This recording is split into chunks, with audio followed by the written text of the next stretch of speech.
எல்லாருக்கும் வணக்கம். இந்த இன்வெர்ட்டர் வந்து சர்வீஸ் வந்துச்சு. ஆக்சுவலி இந்த இன்வெர்ட்டர் பார்த்தீங்கன்னா ஒரு மஹேந்திரா வேனுக்கு யூஸ் பண்ண இன்வெர்ட்டர் இது. இதில் வந்து பார்த்தீங்கன்னா அவங்களுக்கு வந்து போர்டு கொண்டு கொடுத்துருக்காங்க. நார்மல் ஒரு கன்வெர்ட்டர் போர்டு, ஒரு டிரான்ஸ்ஃபார்மர். ஓகேங்களா? ஸோ இதுதான்.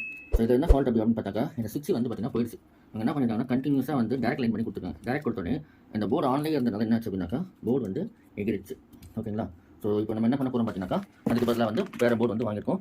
ஸோ இந்த போர்டை நம்ம அதை அட்டாச் பண்ண போகிறோம். ஸோ இதுதான் இன்றைக்கான கண்டென்ட். ஃபஸ்ட்டு அந்த போர்டில் இருக்கிற வயர்ஸ்லாம் வந்து சால்விங் பண்ணி எடுத்துட்டு அதுக்கப்புறமா இதை வந்து ஜாயின் பண்ணிவிட்டு ஆன் பண்ணி பார்க்க போகிறோம். ஹைடெக் ட்ரான்ஸ்ஃபார்மர் அவங்களோட வாட்ஸ்அப்பில் போய்ட்டு நான் மெசேஜ் பண்ணேன். அவங்க எனக்கு இதை அனுப்பிச்சி வச்சிட்டாங்க. ஒரு நாள் எனக்கு வந்துச்சு. போர்ட் குவாலிட்டி நல்லா தான் இருக்குது, எந்த பிரச்சனையுமே இல்லை. இப்போ தேவையான ஒயர் எல்லாமே சால்வ் பண்ணியாச்சு. அது மட்டும் இல்லாமல் ஃப்ரண்ட்டில் வந்து லைட்டு ஸ்விட்ச் எல்லாமே ஜாயின் பண்ணியாச்சு.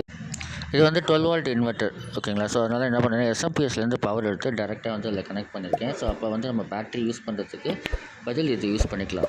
ஸோ இப்போ எஸ்எம்பிஎஸ் ஆன் பண்ணிட்டோம், லைன் எரியுது. இப்போ வந்து நம்ம டெஸ்டர் வச்சு செக் பண்ணி பார்க்கலாம் லைட் வருதா இல்லையா. ஸோ இப்போ பாருங்கள், நம்மளுக்கு டெஸ்டரில் வந்து லைட் எரியுது. ஸோ இன்வெர்ட்டர் போர்ட் பக்காவாக ஒர்க் ஆகுது. ஸோ அதுதான் ஈஸியாக நம்ம வந்து பிரச்சனை சால்வ் பண்ணிக்கலாம். ஓகே ஃப்ரெண்ட்ஸ், இந்த வீடியோ பிடிச்சிருந்தா மறக்காமல் சப்ஸ்கிரைப் பண்ணுங்கள், உங்கள் ஃப்ரெண்ட்ஸுக்கு ஷேர் பண்ணுங்கள். Have a nice day.